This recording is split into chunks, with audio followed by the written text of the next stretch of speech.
See, it's stuff like this that gives me trust issues. Trust issues. Welcome to the Trust Issues podcast.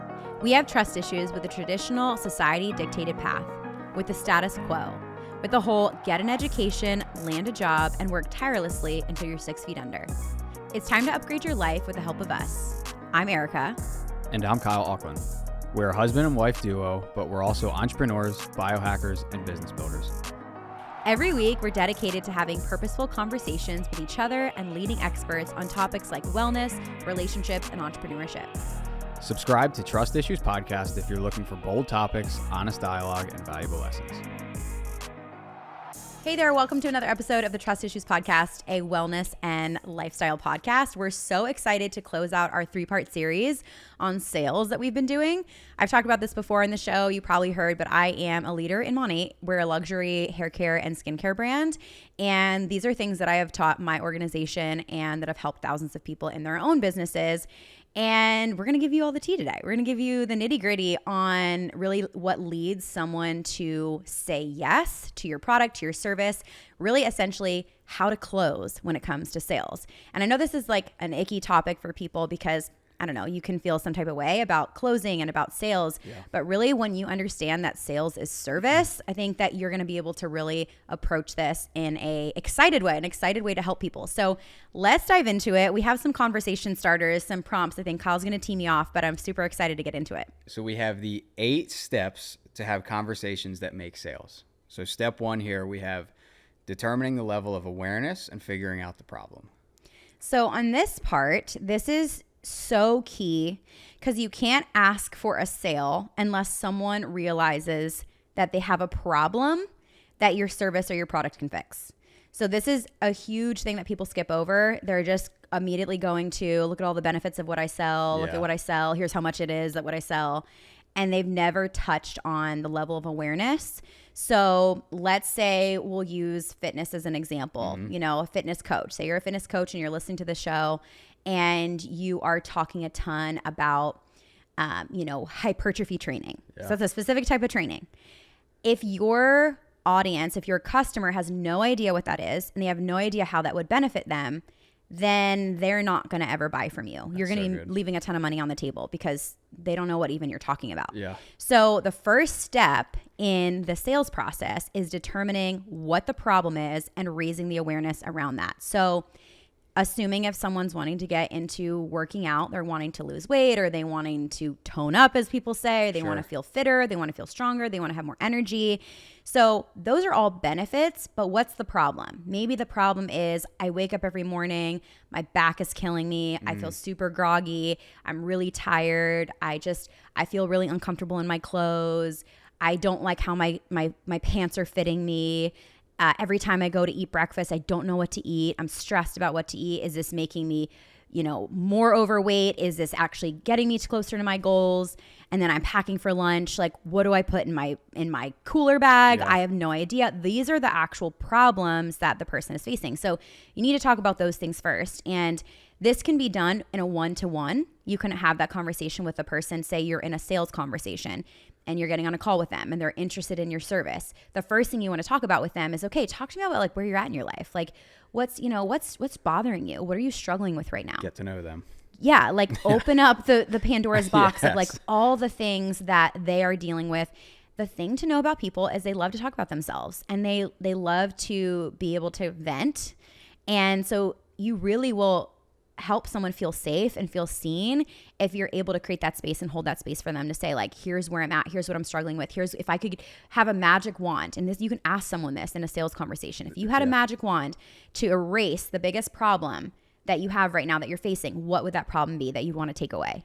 Ask that question. So if you don't even know how to, start that conversation, literally use that exact prompt that I gave you, but you can also do this on social media. You can invite your audience into the conversation. You can ask them, what are the biggest problems that you're facing when it comes to fitness, to weight loss? What are the biggest struggles, the hurdles that you want to overcome? How can I help you with them? Talk to me about them. So you got to get people talking to you. And that's going to be step 1. Figure out the problem. Let them talk about the problem. Okay. So moving on, step 2, we have written down determine urgency. How would you go into that? I think that you really have to figure out, how bad does someone want to fix the problem? Wow. So like, Yeah. have you been trying to lose weight for 7 years and you're so over your shit that you just want to do it now? Or are you just comfortable where you're at? You know, in the business that I work in, I help people who want to make an additional income from their phones and monetize their social media. And so that sounds really great. And the typical problem that I identify with people that I work with is they're living paycheck to paycheck, or they don't have extra money to do the things they really want to do with their life. They don't have extra funds for things like, you know, dance lessons for their kids, or to pay that, you know, credit card bill that's hanging over their head. They need additional income. The way that they're living, working, you know, their set job, they're kind of maxed out on how much they can earn. So they need to make more money. So I know that that's their biggest problem. But the biggest thing that I notice is that people are really comfortable being comfortable. And in order to get new results, you need to change something. And a lot of people resist change. A lot of people aren't willing to change because they know that when it comes to change, it's going to be uncomfortable. It's going to be you doing something different, getting out of your comfort zone. You know, like going back to the fitness analogy, getting fit is not easy. Yes. It's a lot of work. So when you're talking to someone and you're having a sales conversation, you identified their problem. You're like, okay, Karen, thanks so much for telling me that. Like, I'm sorry you've been dealing with that. Like, on a scale of 1 to 10, like, how badly are you ready to get rid of this problem? Yeah. Like, are you a full on 10? I need to get rid of this today, yesterday. Like, I am so over this. Are you a 5? Kind of like, honestly, like, asking them that question to identify where they're at is going to help you figure out the awareness or the level of urgency. So you can also do this on social media. You know, you can speak to urgency. You can speak to, it's a little different on social media if it's content, because you're obviously not having that one-to-one conversation, but it could be you talking about, what is your life going to look like 6 months from now if you're in the exact same place? Inviting people to be futuristic. What is your life going to look like in a year from now, in 12 months, in 24 months from now? What is that going to feel like? How is it going to feel to be in the exact same place? And that's a big point, because that touches home with me, because even I forget which test we took, but like I was never futuristic. Like the strength finder. Thinking about like just 6 months where you would be. I'm like, I never even like really that is thought about so that. mind blowing. I know, to me. because you're huge on that. Everything you do is like focused on the future, where I'm like very present and like, I don't know. It's a good thing to be present. Yeah. But it's maybe you're dealing with someone who's not super futuristic thinking. Yeah. Which is a lot of our world, because absolutely. our world has, if you are someone, I mean, this is the Trust Issues brand, right? Like, if you're someone you're plugged into your phone every single day, you come home and you watch Netflix every single night, you wake up and you just like go through the motions, you brush your teeth, you put your pants on, you get in your car, you drive to work, you do the same things every single day. There's almost no time to actually think about the future because you're so in the present. Yeah. And so unless you're actually intentionally trying to figure out what is my life going to look like, or if you're built like I am, maybe that's something that like keeps you up at night. I know for me, I can't stop thinking about the future. So it's like, that's what like grinds my gears. That's what keeps me going in life. So yeah, you have to figure out people's urgency, or invite them to be futuristic by asking them those questions, asking the right questions. And here's a tip in sales in general. If you don't know any of the things we're talking about of what your ideal customer or client, where they're at right now, get really good at asking questions. That's so good. Overcoming objections and sales ultimately is asking questions. Asking them questions. What is your problem? What is your struggle? How badly do you want to fix it? Where would that take you if you fixed it? How would it feel if you fixed it?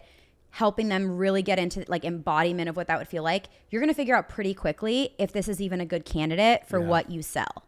Whether it's fitness or shampoo or another service or whatever, you're going to figure out pretty quickly, like, this is someone who is going to take this seriously. And not everyone is going to be an ideal candidate. Not everyone's going to be an ideal client. And that's okay. But if you're like, I don't even know where people are at, get so good at asking questions, because that is sales. Sales is never pushing. I mean, true sales. I mean, yeah, I'm sure if you go in a car lot or something, I think that's the stereotypical idea of what a salesman is. Yeah, just push it. Yeah. But that's, I mean, true sales, it's like the Grant Cardone Sell or Be Sold, which that's a plug, my plug for one of the best strategies in a book on sales that you can ever read. It's so fantastic. It's such a good book. Changed my business when I first read it. But it's solution based. If it's solution based, you need to figure out where they're at. Ask so many good questions. Be a good question asker, and you're going to be better at sales. And even like I can relate to that with just being a trainer, because it was like early on, it was like you would kind of work with whoever would, come to you. You're like, oh, a client. Yeah, yeah. But like as I would go along, it was like, are you in this for the long run? Like you said, how bad do you want to change? Are you just in this because you like, want to feel better in 3 weeks type of thing? And it's like, lose 30 I pounds would in 3 only, weeks. because if you just start signing up and bringing on clients who kind of have that mentality where they're like, well, I just want to come in and I'm out. It's like, that could end up looking bad on you because you didn't get them their goals and they could turn it, so it's like, I would like to only work with people who are like, I want to feel better. And like over the next 2, 3, 4 years, I want to, do this for the long run. It was like, I want to work with you because it's like, you're going to want to compound like your goals and your wins for, the long run of like, this is going to change for my future. So it's like, those were the people I would always want to work with. And sales is like also filtration. You get to like all these questions, these prompts, like you gotta filter. Cause you don't want to work with anyone with a beating heart. Yeah, exactly. Like, I don't care what business you're in. Like you want to work with people that you vibe with, that are your people, who are going to meet you where you're at, meet you in the middle. Like if you're a trainer, you don't want to be the person who's like begging someone to come into the gym to work out. Ugh. Like, hey, you missed another session. Where are you at today? I've been in that position where you're like, okay, I guess I'll see you next week. Hopefully, it's like, then you have to drop people.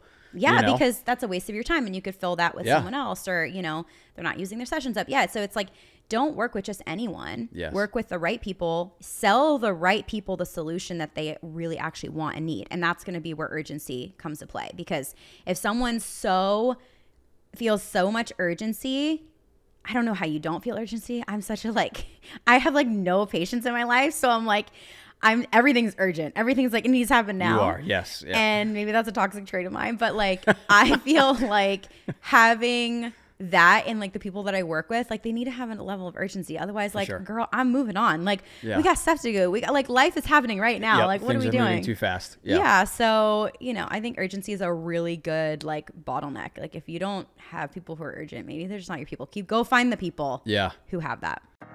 If you're a content creator, you need a social media strategy to market your business, and we're here to help. Say hello to our brand new social media content planner, specifically designed to help you make sales online. This free planner is the ultimate tool for anyone who wants to take their social media game to the next level. In it, you'll learn how to identify your ideal client, how to tell stories that connect with them, how to define your content buckets. Plus, we even provided a planner for you to easily plan and organize your content every month. We want you to always have a consistent and engaging presence on social media that's designed to be flexible and adaptable, so you can adjust your strategy as needed. So whether you're a social media pro or you're just starting out, head to trustissuespodcast.co/sales to download our free social media content planner. Again, that's trustissuespodcast.co/sales to streamline your content creation process today. Moving right into step number 3, then it's connect your product or service to fixing their problem. Yeah, this is where you need to get really good at telling people in plain language. Hey, Kyle, thanks so much for getting on this call with me today. So what you told me was you're struggling with, waking in the morning, not having any energy, feeling super overwhelmed, not knowing what to work out or how to work out, what workouts to do. What to eat, those are some things that keep you up at night. You mentioned that you have a wedding coming up. I don't know, I'm just imagining a client, because I used to be in personal training too. It's like, okay, you have a wedding coming up in 6 months, and it's like you're thinking about what you're going to feel like and look like in those photos. And so, okay, great. So you mentioned that to me, and you told me that like this is a super, on urgency scale, you said, you're a full 10. Like you are a full 10. You want to change this now. Well, I'm so excited to hear that from you, because I really feel like with that urgency and that drive, like you are going to be a perfect candidate for what it is that I do. Yeah. And with my program is designed to do X, Y, and Z. My program's going to help you fix this problem. My program's going to help you have this solution, and it can help you do it in this amount of time. Like that's how you connect with people. You literally have to tell them point blank. It's like if I go into the mall, if I go into Nordstrom and I say I have a wedding and I need to get a dress for this wedding because I'm a wedding guest, and the girl says, okay, what's the temperature? Is it going to be indoor, outdoor? Is it going to be what season? What color do you want? And then she brings me something that is a completely different color and a completely different vibe from what I literally just said to her. I'm like, this is not what I wanted. It's literally that simple, but so many people they're just word vomiting. They're stumbling over their words because maybe they're trying to, I don't know.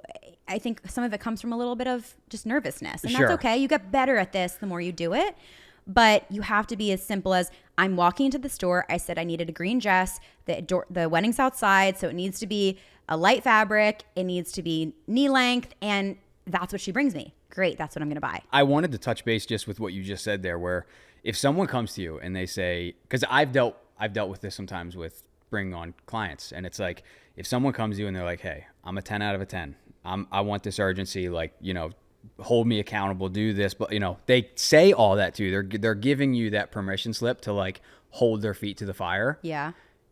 And then how do you handle it if you are holding their feet to the fire, but then they kind of like turn around and kind of freak out? Like has that ever happened to you? Like basically like someone's like, please hold me accountable. And then you start holding them accountable. Like, really? Like you're with them, like, hey, you said you were going to do once this. They already signed up to work with you? Okay. And then they kind of go back on that and they're like, well, I didn't think it was going to be this tough. Like, how do you handle that? I think that's another awareness thing. So it's their awareness level, because maybe they've never had the result that they're trying to get. Sure. And you have to explain to people, in order to get something that you've never gotten before, you need to be willing to do things you've never done before. So I would say, hey, like, I don't know, make up a name for your client. Carl. Bob. Okay. Hey, Bob, I know you're feeling it right now, and it probably feels pretty like you're being pushed, and it feels kind of tough. And, there might be some emotions that come up with that. You have to know this, you guys, too. Like, when you're working with people are emotional. It's so funny. We just did this test the other day and it was like a culture test. It was one of our friends owns a really awesome company here in Nashville. And he had a couple extra tests that he did with his guys that he works. He's a CEO of this lumber company here. And he brought this test over. We took it, and it basically like showed us our personality, and it showed us not so much our personality, more like what drives us. Yeah. What's our pace that we work at. And like, where do we land on like an emotional versus logical scale? So on the scale of like 1 to 10, 10 being like the most logical, 1 being the most emotional, I was like a 9. Like, I'm like no emotion. I'm like, just get it done. Like, emotions don't drive me in terms of making decisions, but a lot of people are not like that. And I have to realize that too with how I work with people. I realize, oh wow, like a lot of people really run off their emotions. So when you're having someone who's like, oh my gosh, like this is more intense than I thought or whatever, like you are dealing with someone who maybe like triggers are coming up, they're feeling just stretched. And when you're feeling stretched, you want to revert back to your old ways, your old habits. You want to, because that's comfortable. And the subconscious mind is literally designed to keep you safe and to keep you from experiencing too much discomfort. So you have to like reprogram all of that, but reprogramming, it takes work. Reprogramming is hard. And a lot of people have never done that before, especially if you live in just traditional society. Like you went to school, you got a job, you like did what your boss said, and you just like, followed the rules. You're going to feel really out of place if you're doing something completely different. So I just like kind of like get on the same level with them of like, okay, like what's coming up for you? Yeah. What's coming up for you right now? Like, okay, talk to me through it. Like, oh, maybe Bob's like, I'm just like, I just feel like when I'm in here, like people are looking at me, or, in the gym, like I'm remembering, this is pretty deep, but maybe they're remembering one time they were made fun of, like, it's real. It's as real. a kid in high school gym class, like that stuff's real. So kind of just getting on that level with them, and then just reminding them, say, hey, okay, I hear you. And I know this is real work that you're doing, and this is hard. But when we first talked, one of the biggest things you told me is that this is what you wanted. Is that still what you want? And it's just reminding them of that. And it's helping them remember that in order to get that thing they said that they wanted, they're going to have to do some hard things. Yeah. And so just connect with them again, saying, hey, okay, you said this is what you wanted. Are you willing to grow through this? Like, are you willing for it to be hard some days? And they're probably going to say yes, because they still want that thing.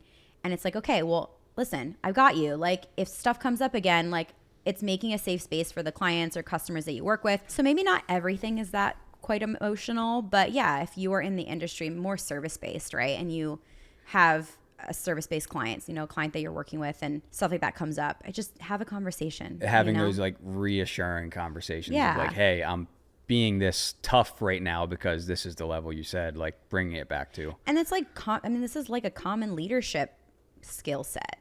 To be able to lead people, you need to be able to point them to what they said they wanted. Yeah. And you can't do things for other people, but you can show them how they can do it for themselves. So, you know, giving them the tools, saying, hey, okay, next time that you feel that, is there something that would help you feel safer or feel better about it or feel less stressed or whatever? You know, connect with them, give them tools, see if there's any way that you can help them feel like more comfortable with it also. But it's like, hey, you know, change is hard. So Yes, it is. like, let's do the hard things together. Like, you've got this, you're capable. So, but that's a really valid question. Step 1, 2, and 3 have been so good. Step 4 here, we have show them their options. So what do you mean by that? Show them their options. So the idea of options in sales is because people want to feel in control.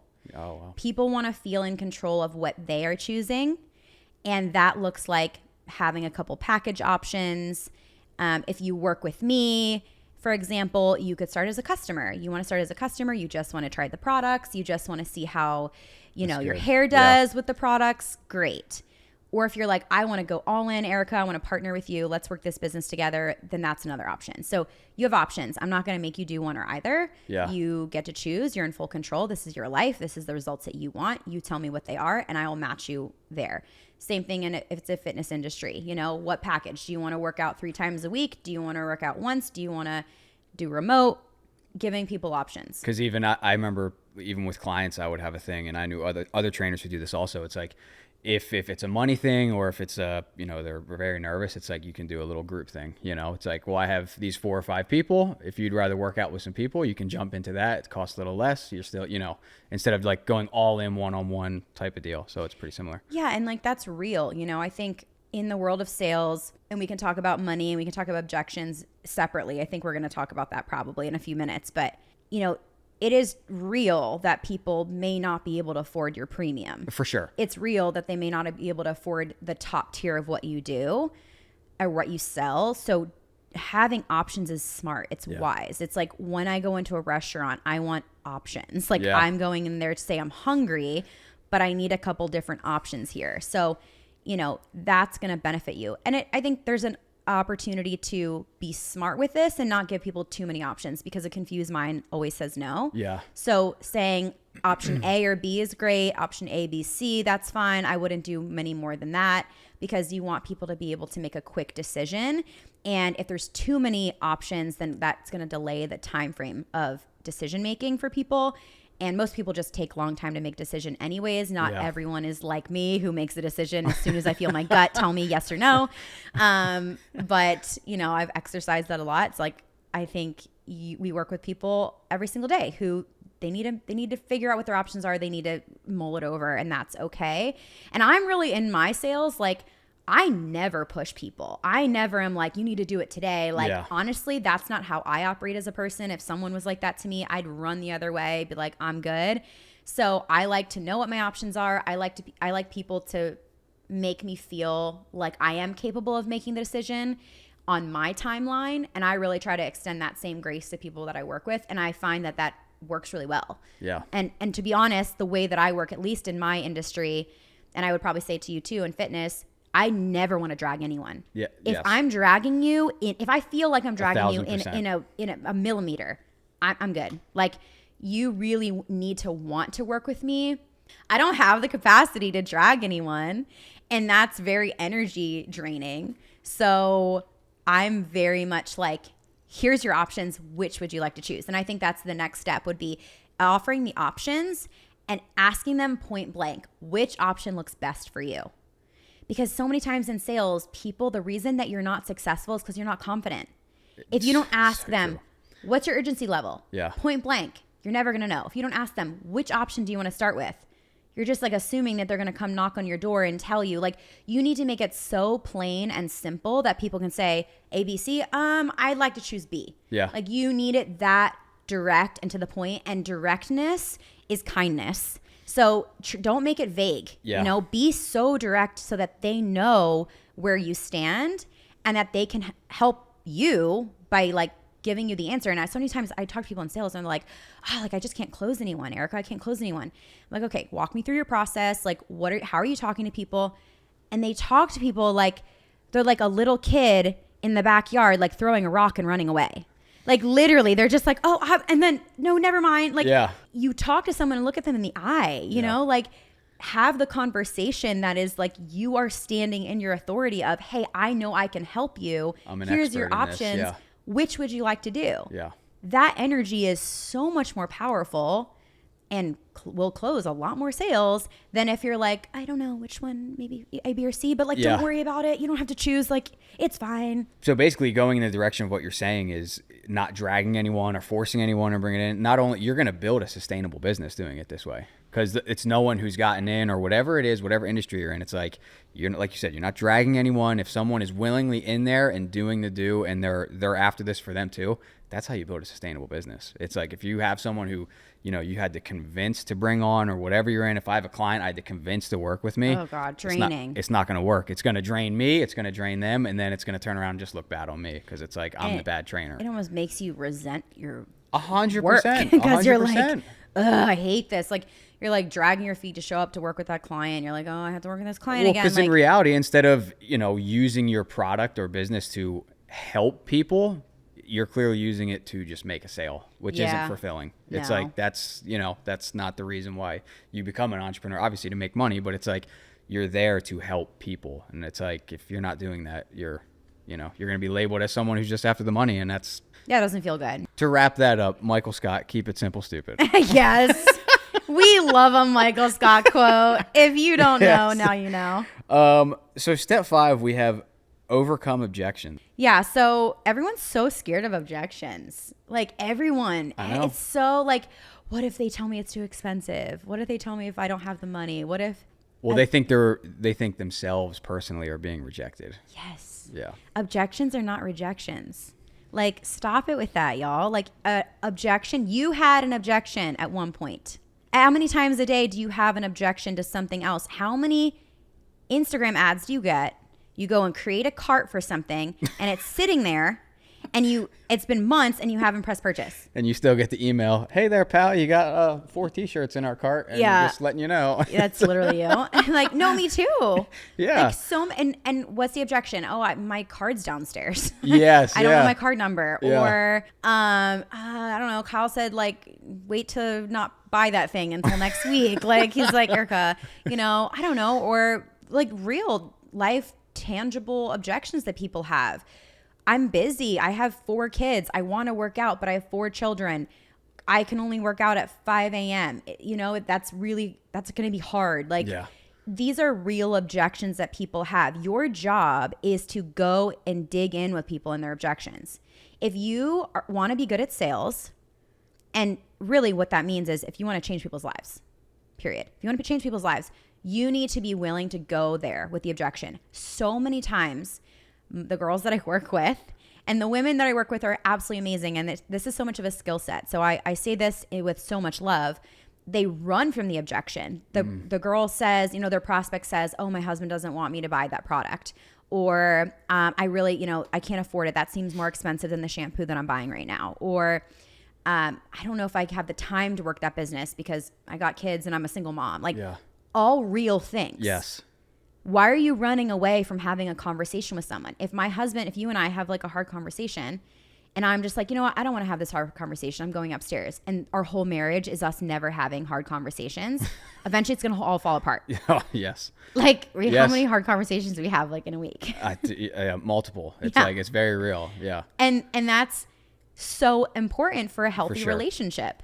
If you are going to help somebody have a life transformation, and if you're never willing to have a hard conversation with them, you're in the wrong business. Yeah. You're probably not really believing in what it is that you sell, or you're just living in fear. So really so important to understand that objections are opportunity for transformation. An objection is an opportunity for you to help someone overcome an obstacle. So let's give an example. What is a top objection you would get like in your training with your clients? I mean, the number one objection is time. Time. Okay. Always. So I'm super busy. So I'd say, okay, Bob, we'll use Bob again. Yep. Good old Bob. Getting after Bob. We love Bob. So Bob, you know, I hear you're super busy, and, you know, talk to me about that. Like, what does that look like? When you say you're really busy, what does a day in the life look like? Have him run it through, you know? Yeah. Oh, I go to work at this and time. Kids, and then I got this and that. Yeah. Right. And I'd say, okay, like, is there anything in your day that you'd be willing to give up or sacrifice in order to get to the result that you mentioned you wanted? Is there anything, any pocket of time? Maybe he says, you know, I do a lot of like video games. I don't know. Like I, you know, or I binge Netflix every night after work. And I'd say, okay, Bob, like, is that time something you'd be willing to give up to start getting to the result that you want? You know, and ask point blank. Yeah. You know, do you think you'd be willing to do that? He's like, yeah, maybe, I think so. Yeah. Okay. Well, what if that's just where we start? What if we just started 3 times a week, 2 times a week? Would it be worth it to you to sacrifice that 2 times a week in order to get to the result? You keep pointing to the result. You keep pointing to the result. You keep, like, almost to the point that you feel like you're being repetitive, but like you have to make it that to drive clear. It home. Yeah. That clear, because clarity is going to help with closing. So, you know, would you be willing to do that 2 times a week? Does that feel doable for you? You know, actually, okay, I think I can do that. That sounds pretty good. Okay, well, let's start there. How does that sound? So, you know, having said that, you know, and we already gave them the options, like now that you mentioned to me the time thing, the thing that I would ask though, before you go back and you say, okay, let's get you signed up, I say, well, is there anything else that would stop you from getting started today? Because typically the objections that you hear, time, money, husband, wife, whatever, partner, whatever, that's not the real objection. The real objection that people typically have is underneath that, and it's typically around their own belief in themselves. Wow. That's almost always the realness. So I would ask, is there anything else that would stop you from getting started today? And Bob might say, yeah, like, you know, I've worked with a trainer before and it didn't work for me. Yes. You know, okay, well, why didn't it work? And you find out, oh, like it was inconsistent. They didn't really like have a consistent routine. Bob canceled a lot, whatever. So that gives you another opportunity to overcome another objection. Ask the question again. Okay, so knowing that I'm the trainer who I'm going to keep you accountable, we're going to work together really closely. We're going to make sure that you show up for your sessions. And, you know, you're going to make the time 2 times a week. Is there anything else that would stop you? I like to go for objections before they even come to me. I like to assume every single person has an objection. I want to find out what they are as soon as humanly possible, because I want to be able to show them that those objections are not real objections. And like, yeah, some of them are real, but everything's figure outable. Yes. And almost every single person will have an objection. Every person. Yes. Most. Yeah. 99. 9.9 out of 10. Yes. 100%. Yeah. And that's human nature, and that's okay. Yeah. So don't run from them. This is your opportunity to dig in, to get to the bottom of it. And when you're thinking about overcoming, because so many people are like, then they freeze. Person says, oh, I don't have the time. They're like, okay, well, if you don't have the time, call me when you have the time. No, that's not going there with them. It's just like, imagine you're a mom and you're with your child and they are frustrated because they're trying to do something on their own. And they're trying to put a block on top of the table or something. And they keep falling or whatever. What would you do? You would sit down with them. You'd say, okay, like, let's figure this out together, right, little Johnny? Like, that's overcoming objections with people. It's you getting to their level and saying, okay, I hear you. I hear where you're at. I hear this objection that's coming up for you, this hesitation, this fear. Okay, is there a way we can figure this out together? Another objection I get a lot is money. Money being an objection that is also very real in this world, because very valid. Money, you know, I hate the saying, but money doesn't grow on trees. That's a negative limiting belief mindset, because the truth is that you can find the money in any way if you really desire it. Yeah. So when I have someone come to me and say, well, I don't have the money for that. And I say, okay, well, you know, what does this mean to you? You know, if you didn't have the money, or if money wasn't an issue, would you still be a yes on this? Would you still be a 10 out of 10 on this? Because I want to make sure that they still want this despite the objection, and say they're like, yes, this is a 10 out of 10. I'm like, okay, well, are you willing to find a way to make the money? Or are you willing to find a way to make the budget for it? Yeah. And they say, yeah, I want to make this work. Like I say, okay, do you have any ideas for that? Well, you have any ideas that could help you figure out a way to find the money? You know, I could sell my couch. I don't know. Like I could. And I'll be real. Like I've had people that I've worked with in the past where they've done things in order to, whether it's my coaching business or the business that I'm currently in today, I've had people really make like things out of nothing. Yeah. And because they wanted it so bad. Mm-hmm. So people will find a way if they want to, but you just have to tee them up for that. You just have to ask them like, okay, which way do you want to go? Because I'm not going to give you the solution. I want you to come up with it on your own. And it's funny. I've heard these examples so many times, even with like Tony Robbins events of like people who've had the most impact. They're the ones who sold their car to be able to go. They're the ones that, you know, they made those changes, those big, you know, find the spot here where you can make the means to do what you need to do. And it's like, so that's definitely very real. So, okay. Wow. That was really good. So step 6 here, we got relate and be real. So this is just relate with them. Hey, and this is feel, felt, found is a really great strategy for this. So, hey, Bob, I totally get how you feel. You know, when I was first starting my journey, I felt like I had no time. I felt like I wasn't able to make the time either. But what I found was that it actually, when I started to carve out that hour for myself every single day, I found that I had more energy for my family. I had more energy for my work. I actually produced better. I actually felt more inspired. I got more done. I was more productive and I made more money. Like, wow. You have to use feel, felt, found. You can use feel, felt, found to relate with them. It's just a really simple structure and formula that is going to allow you to create that relatability, but also push them essentially to say like, hey, I found that even though I had these objections too, this is what it gave me. Because then they're going to be like, oh, some fireworks are going to go off. Yeah. And they're going to say, oh, okay, well, I want that. So, all right, I'm listening. That's so good. Because it's like so many of my clients who I've worked with, I've literally told them like implementing a healthy lifestyle and working out is going to give you more energy for the things you want to do. And they hear that and they're like, it's going to make me more tired though. You know what I mean? Like they're like, I'm working out, you're expending energy. Like, so, but it's true. It's like when you get in a good workout routine, when you make these healthy habits, even from a fitness standpoint, it gives you more energy for the thing, your family, your work, your other things. So that's, well, it's like if you're hiring a coach, if you're hiring a trainer, if you are, you know, doing something to better yourself, it's going to actually make you a better human with more energy who can actually make more money. Yeah. Like, period. So, I mean, I don't know exactly what it is that you sell if you're listening to this right now, but how can you show people relate to them, but then also show them, hey, but if you do this thing and if you make the investment in yourself, because that's what they're doing. They're not investing in you. And that's what you need to understand is if you're in sales, people are not investing in you. They're investing in themselves. So they're investing in the product that you sell. They're investing in the service that you provide that's going to give them the return on investment.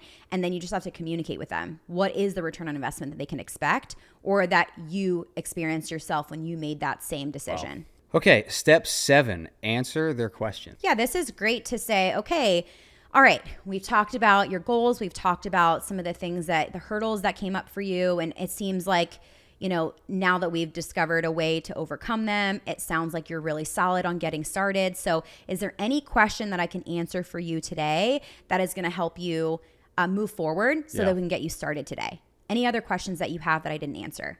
Just ask that question. They might, you know, this might be the more logistical stuff. Well, sure. Where do I pay? How do I sign up? You know, how do I contact you? Those things are just simple, point blank. Okay, I'll send you the payment link right now. I'll give you, you know, all that information once we get you onboarded as a new client, you know, and you can give them all that simple stuff. But that's the stuff that people think people actually need to buy. That's not what they actually need. This is just the little last minute plug the holes and then almost like making sure there's no, I don't want to say wiggle room, but like no excuses for them to throw out. Like, you know what I mean? Like, it's like any last things that comes up in their head, like you're trying to figure that out. Yeah. Yeah. Figure everything out. Like leave nothing on the table. Yes. Don't get off that call or get out of that conversation until you're both on the same page. Yeah. And you don't want to get off the phone call and be like, ooh, I should have told them that, you know? That exactly. type of thing. Yeah. Okay. So then step 8, tell them the next steps. That's just where you say, all right, I'm so excited to work with you. I'm so excited for this journey together. Reaffirm their decision, reaffirm everything that they just discussed with you. I'm so excited to see you create this goal for yourself, this new reality, you know, like really reaffirm that and say, okay, next steps now, let's get you started.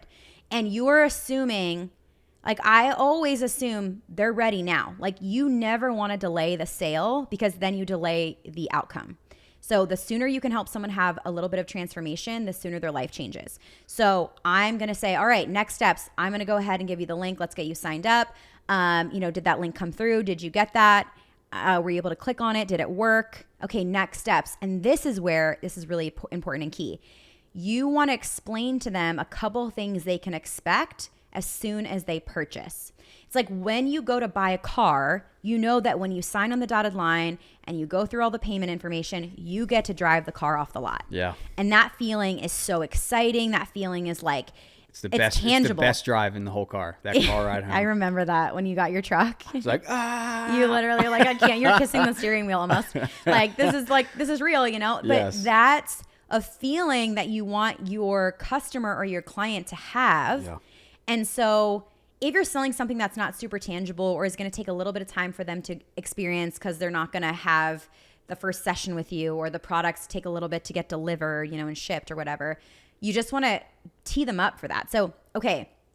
And this is what I would say to my customers when my customers work with me. Okay, now that your order is in, I'm so excited for you. Next steps, number one, I want you to take a before photo. You're going to take a before photo because we're going to want to see what the before and after looks like. That's going to be so exciting for you. Like, I can't wait to see what that is. Next step is here's how you can communicate with me. Here's where you can get your tracking. Your box is going to arrive within 24 to 4, or it's going to ship within 24 to 48 hours. And as soon as you get it, then I'm going to make sure that you have every single step that you need to use your products for the first time. And then from there, your journey begins. So you're like really making it real for them. You're connecting the emotion to the purchase. So many of us purchase emotionally. And so you want to make sure you do that. Yeah. And you really just help them feel like they know what it's going to feel like. Because if they don't have that tangible thing, like if you're not selling something in a store, maybe you have a bakery and you have cookies. If they buy that cookie, they're walking out with it.